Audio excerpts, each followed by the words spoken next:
Nunca me casaré de Bárbara Cartland, capítulo 6.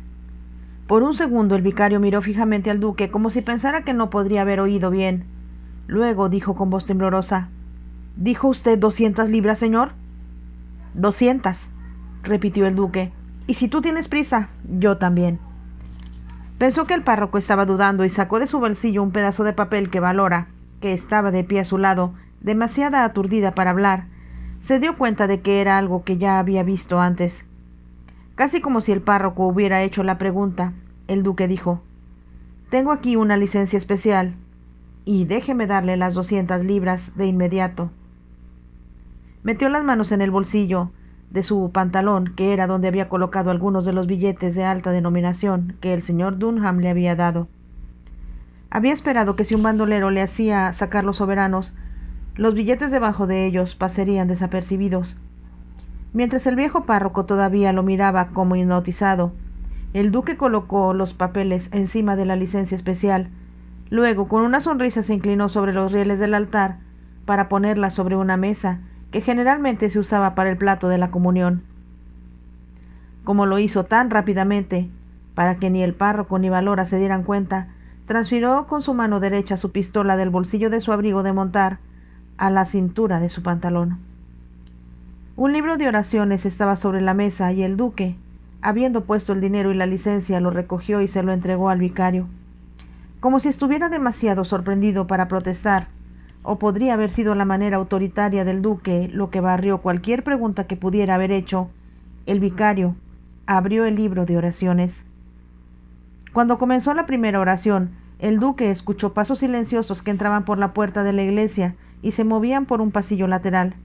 Sabía que era el bandolero, y pensó con alivio que, pasara lo que pasara ahora, había 2 de ellos para enfrentar a los hombres que perseguían a Valora. Entonces supo que debía concentrarse en ella, y que este era un momento muy importante en su propia vida. La miró, se dio cuenta de que estaba muy pálida y que estaba temblando. Al mismo tiempo ella se comportaba con una compostura que él admiraba, porque era muy consciente de lo aterrador que debía saber que en cualquier momento los sirvientes de su madrastra la enfrentarían. El vicario terminó la oración. Entonces, como si de repente hubiera recordado que había algo que necesitaba saber, preguntó: «Por favor, díganme sus nombres». «Greville, Alexander y Valora», respondió el duque. Entonces el vicario comenzó la parte principal del servicio de bodas. «Greville, ¿quieres que esta mujer sea tu esposa casada para vivir juntos después de la ordenanza de Dios en el santo estado del matrimonio? La amarás, la consolarás, la honrarás y la mantendrás en la enfermedad y en la salud, y abandonando a todos los demás, ¿te guardarás solo para ella mientras ambos viváis?» «Lo haré». La voz del duque tenía una profundidad y sinceridad que hizo que Valora sintiera que vibraba a través de ella. Al mismo tiempo estaba segura de que esto era un sueño, realmente no podía estar sucediendo. El temor de que pudiera ser capturada y llevada de vuelta a Heverington todavía era como un cuchillo en su corazón. Igualmente algo extático estaba surgiendo dentro de ella también, porque el duque estaba cerca de ella y ella lo amaba. Sin embargo, no podía creer que realmente se estuvieran casando. Entonces el vicario preguntó: «Valora, ¿quieres tener a este hombre como tu esposo casado para vivir juntos después de la ordenanza de Dios en el santo estado del matrimonio? Lo amarás, lo obedecerás y le servirás y lo honrarás, y lo mantendrás en la enfermedad y en la salud, abandonando a todos los demás. ¿Te guardarás solo para él mientras ambos viváis?» «Lo haré». Mientras Valora hablaba, estaba segura de que las palabras se hacían eco de las voces de los ángeles y de que la iglesia estaba llena de música celestial. Entonces el duque sacó su anillo de sello de su dedo meñique y tomó la mano de Valora en la suya. Casi instintivamente se balanceó un poco hacia él para que sus hombros se tocaran. «Con este anillo te casaré», dijo con su voz profunda. «Con mi cuerpo te adoro y con mis bienes mundanos te los doy». Él deslizó el anillo en su dedo. Ella lo miró mientras lo hacía y pensó que había una expresión en sus ojos que no había visto antes. El vicario les dijo que se arrodillaran y cuando lo hicieron levantó la mano y los bendijo. Una vez más le pareció a Valora como si un himno de música de las esferas llenara la iglesia y la bendición no viniera de un anciano frágil, sino de Dios mismo. Luego, cuando terminó la bendición, el duque levantó a Valora a sus pies. Se preguntaba si ella se asustaría si la besaba. Mientras la miraba a los ojos, hubo un ruido repentino en la puerta de la iglesia que se abría violentamente y un grupo de pasos pesados. Cuando Valora dio un grito de miedo, el duque se dio la vuelta para mirar a los dos hombres que los habían estado persiguiendo. Cuando llegaron al pasillo, reconoció al hombre que había visto en el comedor la primera noche de su viaje y supo que era Walter. Era un individuo moreno, oscuro, con ojos turbios y una boca cruel de labios apretados. El otro hombre, Giles, era justo y algo anodino, pero al igual que Walter, sostenía una pistola en la mano. Caminaron hasta la mitad del pasillo antes de detenerse y enfrentarse al duque y Valora, que estaban parados frente al altar. El vicario detrás de ellos estaba un paso más alto que ellos. Por un momento nadie habló, y luego Walter dijo con voz fea: «Nos ha dado una buena carrera, señorita Valora, pero ahora la tenemos». «Es demasiado tarde», respondió el duque con voz baja pero claramente. «La señorita Valora, como la llamas, ahora es mi esposa». «Eso es lo que sospeché que podría suceder cuando escuché que estaban aquí», respondió Walter. «Pero un novio no es bueno para una mujer si está muerto». Mientras hablaba, bajó ligeramente la pistola en su mano para bajársela al duque, apuntándola al corazón. Mientras lo hacía, el salteador que se había escondido detrás de un pilar lo mató a tiros. El dedo de Walter había estado en el gatillo, y mientras se tambaleaba hacia atrás, su pistola se disparó. La bala pasó inofensivamente sobre la parte superior del altar. El duque, sin embargo, no estaba viendo caer a Walter, sino a Giles, y después de un momento indeciso, cuando Walter se derrumbó a su lado, su dedo apretó el gatillo. Con la rapidez de un hombre que había vivido con el peligro, el duque le disparó al otro hombre en una fracción de segundo, antes que la bala de la pistola de Giles lo hubiera alcanzado. Esta vez, cuando el arma del sirviente explotó, la bala golpeó el atril exactamente a la altura, si el objetivo no hubiera sido desviado para golpear a la altura de la cabeza del duque. El ruido de los disparos de pistola y la brusquedad con la que todo ocurría había dejado no solo a Valora, sino también al vicario paralizado de horror. Solo cuando el bandolero vino detrás del pilar, el anciano dijo: «¿Qué está pasando? No lo entiendo. ¿Quiénes son estos hombres?» «Está bien, vicario», respondió el duque con calma. «Son salteadores de caminos y como tales es mejor morir en lugar de aprovecharse de personas inocentes». «¿Salteadores?», murmuró el vicario. «Entonces son criaturas malvadas». «Pero que tal asesinato ocurra en la iglesia no es correcto. No, de hecho no está bien en absoluto». «Estoy de acuerdo», respondió el duque. «Y si lleva a mi esposa a la sacristía, mi amigo y yo sacaremos sus cuerpos de este lugar sagrado». Le sonrió a Valora tranquilizadoramente mientras hablaba, y una vez más estaba orgulloso de la forma en que se movía hacia el viejo vicario para ayudarlo a bajar los escalones del presbiterio y apoyarlo mientras caminaban juntos hacia la sacristía. Otra mujer, pensó el duque, estaría gritando y llorando por estar involucrada en algo tan dramático y desagradable. Mientras la veía alejarse, pensó que la amaba con una intensidad que le resultaba difícil expresar incluso para sí mismo. Luego, como había asuntos más inmediatos en los que pensar, caminó hacia donde estaba parado el bandolero mirando los cadáveres de sus oponentes. La sangre habría fluido de las heridas en sus pechos, y el duque pensó que la profecía del bandolero ciertamente se había hecho realidad. «¿Qué pretendes hacer con ellos?», preguntó William Travers. «Póngalos en el porche y dígale al vicario que informe a los magistrados, quienes los recogerán». «¿De verdad crees que alguien creerá que realmente son salteadores de caminos?» «¿Por qué no?», respondió el duque. «¿Tienes algo contigo que te identifique como William Travers?» El salteador lo miró sorprendido. Entonces, cuando entendió lo que el duque estaba planeando, hubo una luz repentina en sus ojos.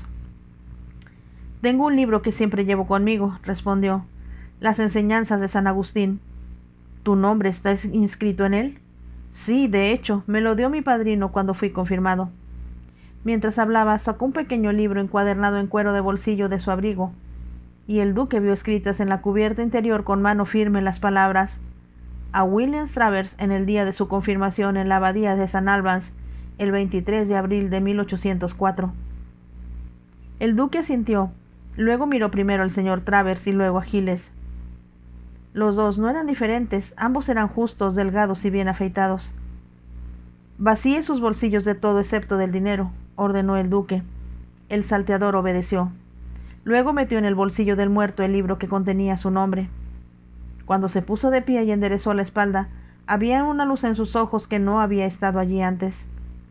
El duque estaba buscando ver lo que Walter llevaba en su abrigo. Sacó un cuaderno, una cuenta del dinero que habían gastado en el viaje y 2 cartas, y las guardó todas en su propio bolsillo. Luego se volvió para tirar del hombre muerto por el cuello de su abrigo por el pasillo y salir al porche. Lo arrojó sobre las losas, y siguiéndolo William Travers hizo lo mismo con Giles. Se merecían morir, dijo como si estuviera excusando su propia conciencia por el asesinato. Por lo que me has dicho no hay duda de eso, respondió el duque. Y ahora puedes comenzar una nueva vida. Como puedes hacerlo está escrito en una carta que estaba esperando darte la próxima vez que nos encontráramos.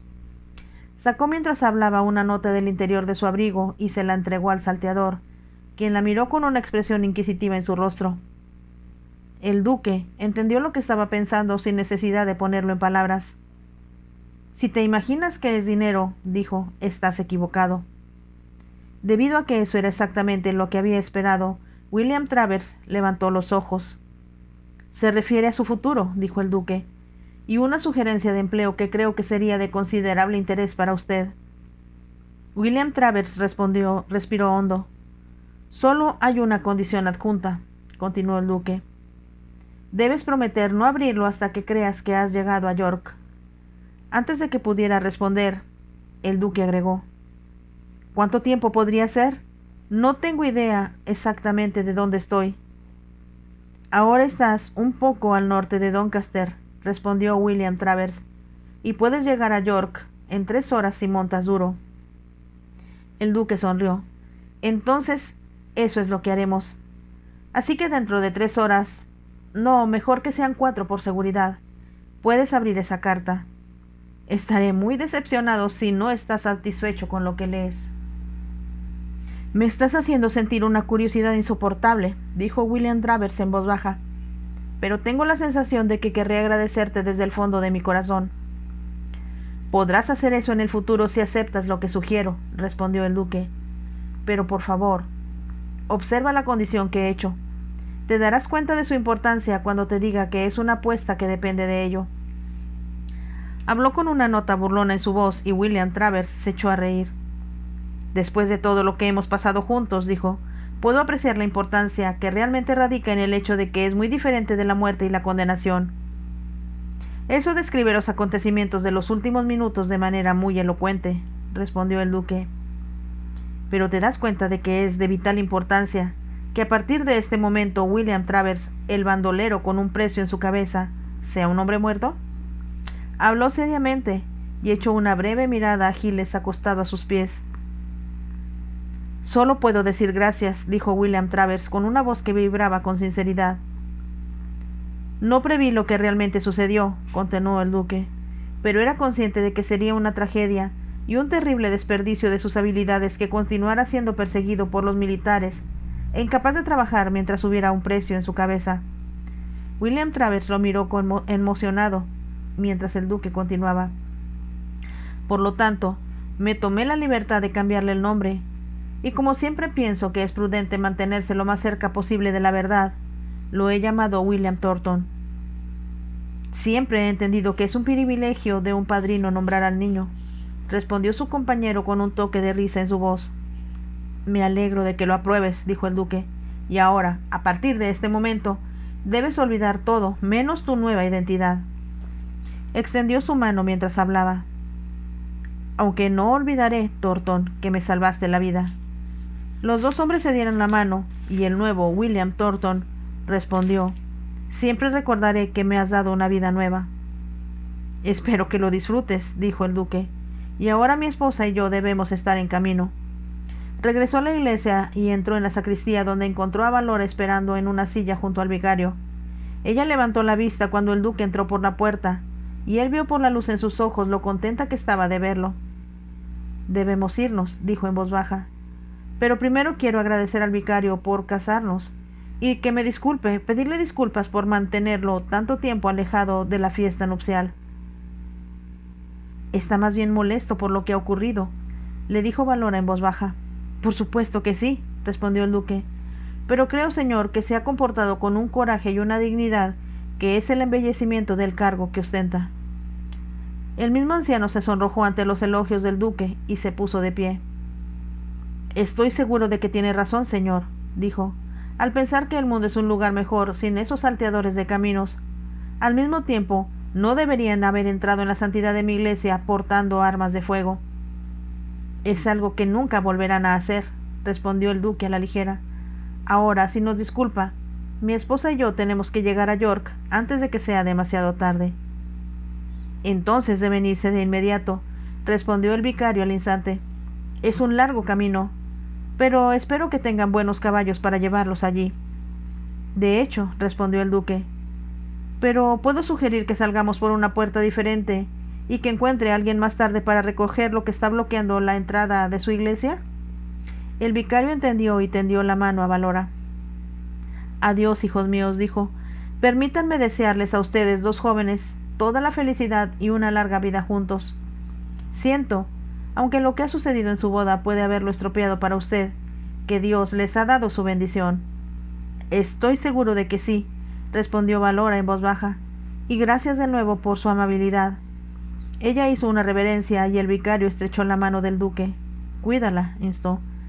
Eres un hombre muy afortunado por tener una esposa tan encantadora. Muy afortunado, estuvo de acuerdo el duque. El vicario los dejó salir por la puerta de la sacristía y caminaron alrededor de la iglesia hacia el pórtico, donde William Thornton estaba esperando junto a los caballos. El duque levantó a Valora sobre la silla de montar y dijo: «Dile adiós a nuestro amigo. Él va al sur y nosotros al norte, pero ambos somos conscientes de que es gracias a él que estoy vivo». «Y no me llevarán de vuelta a Heverington Hall», dijo Valora casi sin aliento.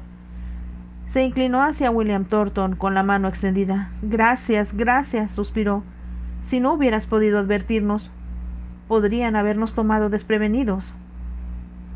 Había un claro temblor en su voz mientras hablaba. «Todo ha terminado ahora», respondió, «y nunca te volverán a molestar. Tampoco lo hará nadie más. Tu esposo se encargará de eso». «¿Te veremos alguna vez?», preguntó Valora. «Tu esposo tiene planes para mí. Estoy muy contento de estar en sus manos». William Thornton miró al duque mientras hablaba, y los dos hombres se sonrieron el uno al otro. Luego se le llevó la mano de Valora a los labios y dijo: «Estoy seguro, señorita Valora.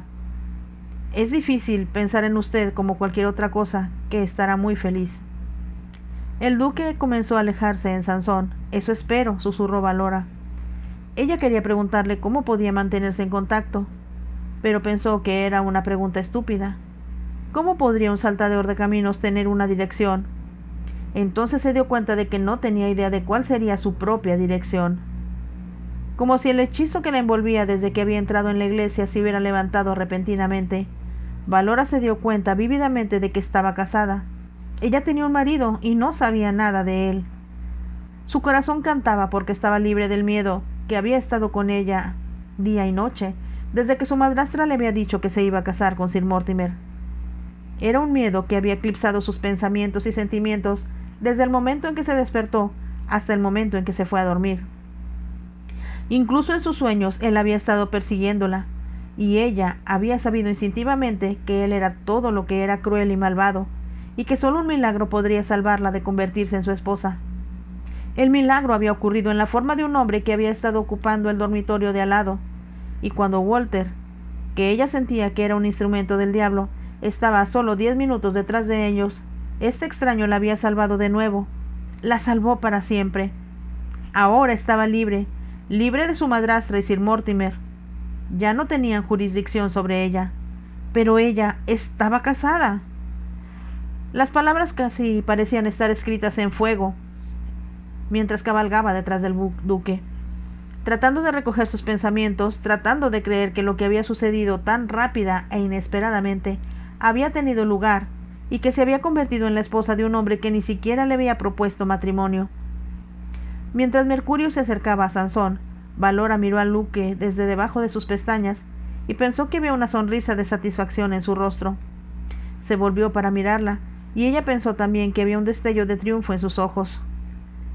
Luego, sin decir una palabra, comenzó a conducir rápido y duro, usando el borde de hierba de la carretera, y todo el tiempo dirigiéndose hacia el norte. Ahora había hitos, y el duque vio, cuando pasaron el primero después del pueblo, que William Thornton había tenido razón al decir que les tomaría solo 3 horas llegar a York. Calculó por lo tanto que debían estar allí antes de las 5 en punto, y no podía creer que había más retrasos en sus obstáculos en su camino. Los caballos, después de haber descansado mientras almorzaban, respondieron a todo lo que se les exigía. Pronto el tráfico en la carretera aumentó. El país cambió para volverse más ondulado, más abierto, y el duque sabía que ahora estaban en el condado de Yorkshire. Sin embargo, estaba decidido a no tener una conversación con Valora hasta que se hubiera recuperado de la conmoción de ver a 2 hombres muertos a tiros, y lo que estaba seguro había sido un poco menos impactante por estar casados tan inesperadamente.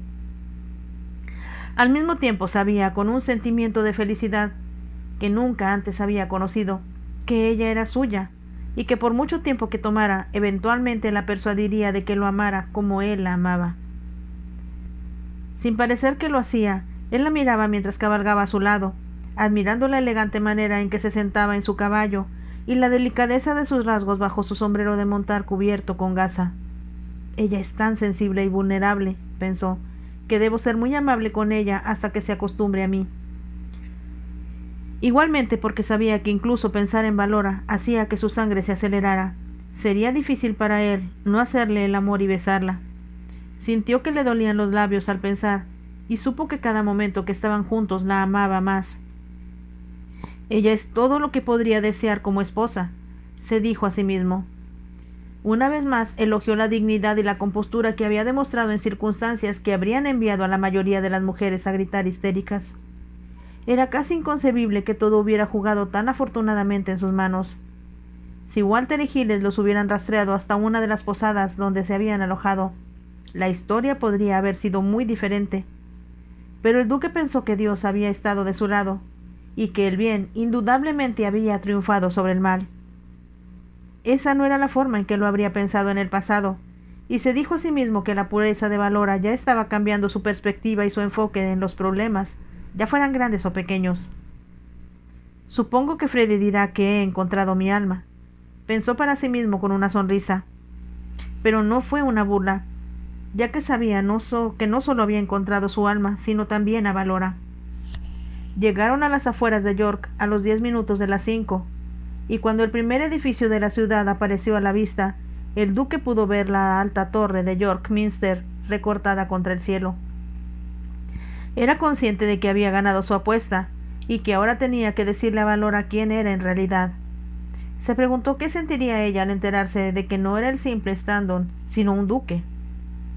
Mientras los caballos disminuían la velocidad debido a los carruajes, carros y carretas en el camino, extendió su mano para decir: «Ya casi llegamos». «¿No estás demasiado cansada, Valora?» «No en lo más mínimo. Solo bastante sedienta». «Ahora que lo pienso, yo también», dijo el duque. Palabras comunes y sin embargo, pensó que sus ojos decían cosas muy diferentes entre sí. Se dijo a sí mismo que pronto llegarían a lo mejor. «¿Recuerdas dónde vive tu abuelo?», preguntó. «Sí, por supuesto», respondió Valora. «En el Palacio Bishthorpe». «¿Palacio?», preguntó el duque. «Oh, lo olvidé», dijo Valora. «Tal vez no te lo dije, pero el abuelo es el arzobispo de York». El duque estaba asombrado.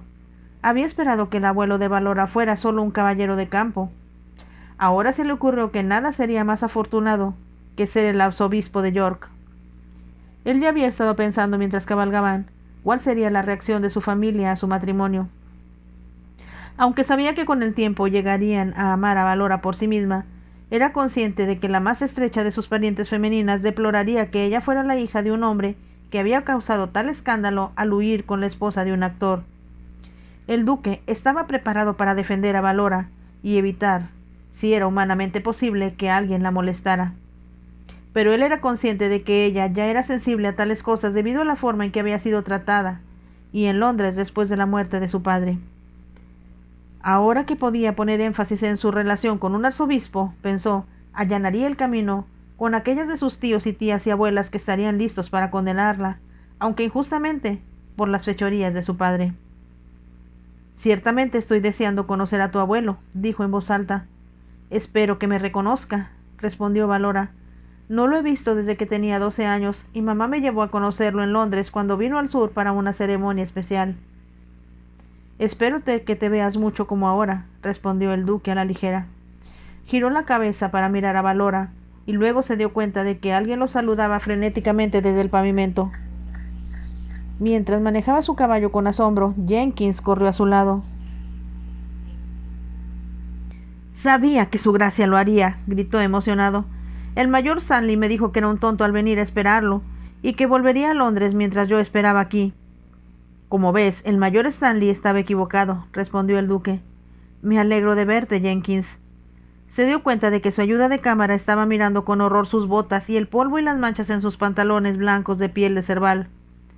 Entonces se dio cuenta de que Jenkins se había dirigido a él como su gracia, y se volvió hacia Valora para ver su reacción al respecto.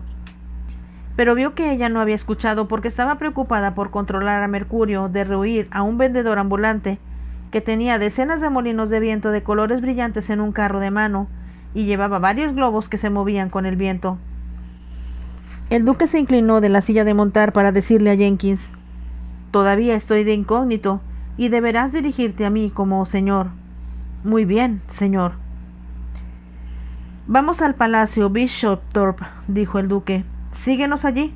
Supongo que tienes un medio de transporte de algún tipo». «Vine en el freno, señor», sonrió Jenkins. El duque se divirtió, porque sabía que el freno cuando viajaba a largas distancias era tirado por 6 caballos.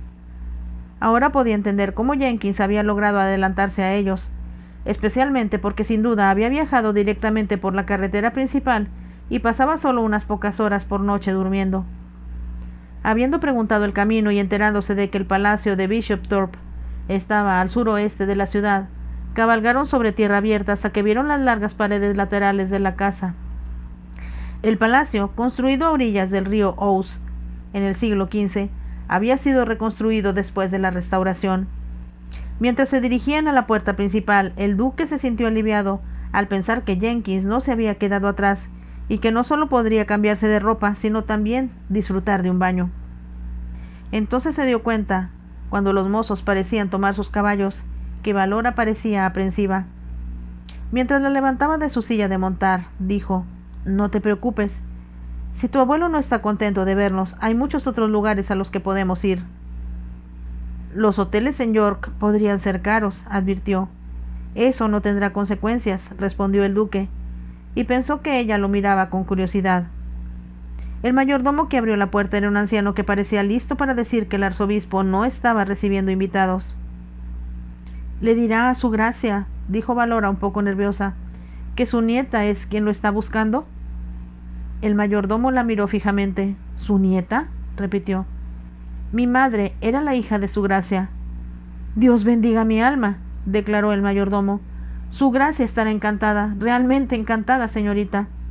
A menudo he hablado de su señoría, y dijo cuán profundamente lamentaba no haberla visto antes de que muriera». «A ella también le hubiera gustado verlo», dijo Valora suavemente. «Venga por aquí, señorita, y la llevaré a su gracia. Está en la biblioteca». El mayordomo abrió el camino y mientras avanzaba, Valora miró al duque. Ella puso su mano en la suya y sus dedos apretaron tranquilizadoramente un momento. Y mientras él le sonreía, ella dijo una pequeña oración de agradecimiento porque él estaba allí, y de alguna manera nada era aterrador cuando él estaba a su lado. Desde el hall de entrada gótico abovedado, el mayordomo abrió la puerta de la biblioteca donde un hombre de cabello blanco se sentó en la ventana como si estuviera disfrutando de los últimos rayos del sol antes de que éste se hundiera. El mayordomo cruzó la habitación para pararse a su lado. «Una sorpresa, su gracia, y agradable. La hija de su señoría está aquí. Su gracia recordará que la vimos por última vez cuando estaba en Londres». El arzobispo, que había estado leyendo un libro, levantó la cabeza y el duque vio que era un anciano de buen aspecto, con una expresión serena, como si hubiera hecho las paces con Dios. Y no hubo problemas que estropearan la tranquilidad de ese evento. Valora siguió adelante. «¿Te acuerdas de mi abuelo?», preguntó. Ha pasado mucho tiempo desde la última vez que te vi. De hecho, Valora, respondió el arzobispo, pero eres muy parecida a tu madre. Me alegra que pienses eso, dijo Valora. Ella solía hablar de ti con gran amor, y siempre estaba tan triste porque no estaba lo suficientemente bien como para venir al norte y visitarte. Siempre la recuerdo en mis oraciones, dijo suavemente el arzobispo. Y tú, hija mía. Gracias, respondió Valora. Se inclinó hacia adelante y besó a su abuelo en la mejilla, luego miró al duque, y antes de que pudiera hablar, el arzobispo preguntó: ¿Y quién es este que has traído contigo? El duque extendió su mano. Soy el duque de Brockenhurst, su gracia. Valora y yo nos casamos esta tarde. ¿Casados?, exclamó el arzobispo. ¿Pero dónde y por qué no me lo dijeron? El duque apenas escuchó lo que dijo el anciano porque estaba mirando a Valora. Vio el asombro en su rostro cuando escuchó sus palabras y estaba seguro de que no solo estaba sorprendida, sino también un poco asustada.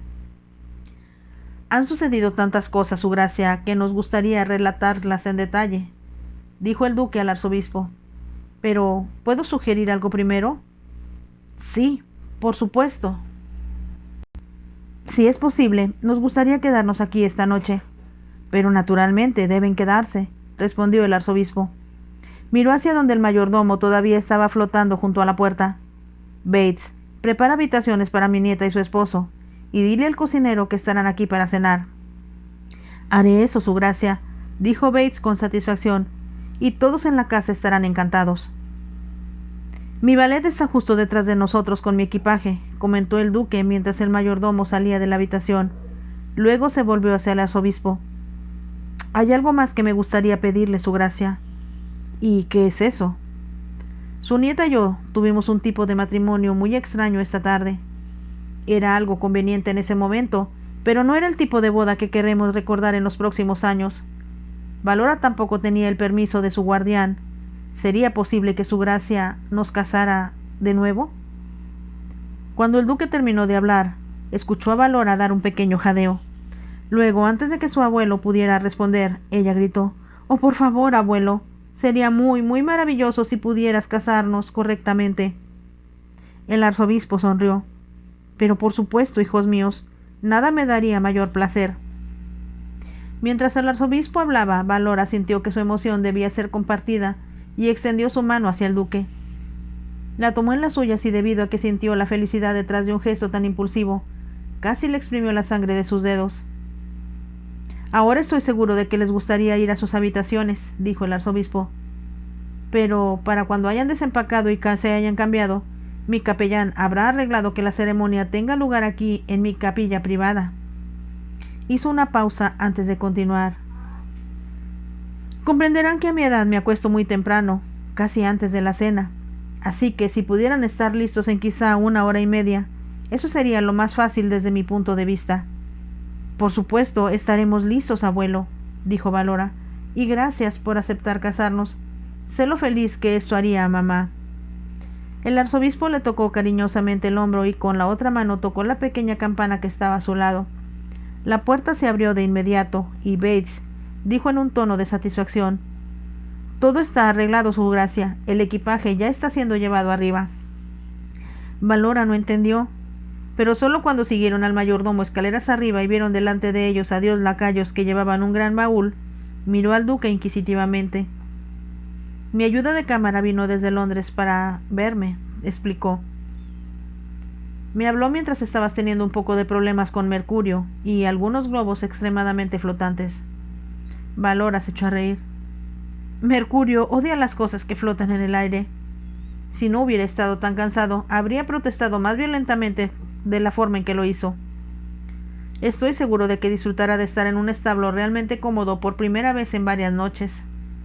Mientras hablaba, el duque miró con satisfacción el gran dormitorio que el ama de llaves les estaba mostrando. «Permítanme darles la bienvenida, su gracia», dijo, mientras hacía una reverencia a Valora. «Conocí a tu madre cuando era una niña pequeña, y es un verdadero placer tener a su gracia aquí con nosotros». «Muchas gracias», respondió Valora. Hablaba tímidamente, el duque lo sabía, porque se había dirigido a ella por primera vez como duquesa. Luego, cuando el ama de llaves le mostró a Valora el dormitorio con su techo pintado y su cama grande con postes dorados para sostener un dosel tallado, Bates llevó al duque a la habitación de al lado donde Jenkins estaba esperando. Los dos lacayos estaban deshaciendo sus maletas y sus cepillos dorados ya adornaban el tocador. Valora, sin embargo, miraba con tristeza el pequeño bulto que había sido traído arriba desde la silla de montar de Mercurio. Pensó que era la idea más maravillosa que había escuchado cuando el duque había sugerido que su abuelo los casara nuevamente. Había tenido razón cuando dijo que ella no quería pensar en que su servicio matrimonial terminara con dos hombres baleados en el pasillo de la iglesia de un pueblo. Pero ahora ella quería verse como una novia. Como si el ama de llaves, cuyo nombre era la señora Field, siguiera sus pensamientos, preguntó: ¿Es todo el equipaje que trae consigo su gracia? ¿O han colocado un baúl en la habitación equivocada? No, respondió Valora. El único vestido que llevo conmigo tenía que ser llevado en la parte posterior de la silla de montar de mi caballo. Ella logró ver una pequeña sonrisa valiente y agregó: Me temo que es más bien peor para el desgaste. Mientras hablaba, el ama de llaves ya estaba deshaciendo el paquete y sacó el vestido blanco que Valora pensó tristemente que parecía no ser muy espectacular. Oh, querida, ojalá tuviera algo más bonito. El ama de llaves la miró perpleja y Valora explicó: Me casé esta tarde, pero fue una ceremonia muy apresurada en una iglesia de un pueblo, y mi esposo le preguntó al abuelo si nos casaría nuevamente tan pronto como nos hayamos lavado y cambiado. Hizo una pausa y agregó con tristeza: Es todo lo que tengo para cambiarme. Bueno, su gracia, ciertamente hay algo que podamos hacer al respecto, respondió la señora Field. Valora miró al ama de llaves como si la oscuridad del cielo se hubiera abierto repentinamente y hubiera un rayo de sol inesperado. ¿Está sugiriendo que podría tener un vestido para mí?, preguntó sin aliento. Si lo que quiere es un vestido de novia, su gracia, respondió la señora Field, no tengo uno, sino dos. Pero, ¿cómo? ¿Qué quiere decir?, Valora preguntó. La señora Field soltó una risita. Tu madre, su gracia, se llevó su vestido de novia con ella, pero el vestido de tu abuela todavía está aquí, y también el de tu bisabuela. ¿Vestidos de novia? ¡Hay vestidos de novia!, Valora exclamó. ¿De verdad cree que me quedarían bien y puedo usar uno? Déjame todo a mí, su gracia, dijo la señora Field enérgicamente. Desvístete y toma un baño, que las sirvientas ya han preparado para ti. Abrió la puerta al otro lado de la habitación y Valora vio con sorpresa que conducía a un baño construido. Pensó en lo que originalmente había sido un tocador. No había agua corriente, pero enormes latas de latón llenas de agua caliente habían sido proporcionadas desde la cocina, y mientras miraba la primera, una criada llegó con la otra. Había un delicioso olor a flores que Valora sabía que provenía de algo que se había agregado al agua, que ya estaba en el baño. Luego, cuando la señora Field desapareció, regresó al dormitorio y comenzó a desnudarse. Mientras lo hacía, sabía que quería frenéticamente lucir atractiva para el hombre con el que se había casado. Habían llegado a York, y él no la había dejado como ella esperaba. Él estaba con ella, y aunque ella apenas podía creerlo, él era un duque. Pero cuando se quitó el sombrero de montar, supo que eso no era importante. Lo que realmente importaba era que se había casado con ella. Ella no estaba segura de si lo había hecho solo porque era la única forma en que podía salvarla de ser llevada de regreso a Heverington Hall, o porque la quería como su esposa. Luego, mientras se quitaba el resto de su ropa, Valora estaba orando. Por favor, Dios, deja que me ame, por favor. Dios, deja que realmente me quiera, como sé que yo lo quiero. Fin del capítulo 6 de Nunca me casaré de Barbara Cartland. Espero que les esté gustando mucho. Déjenme un like y nos vemos en el capítulo 7. Bye.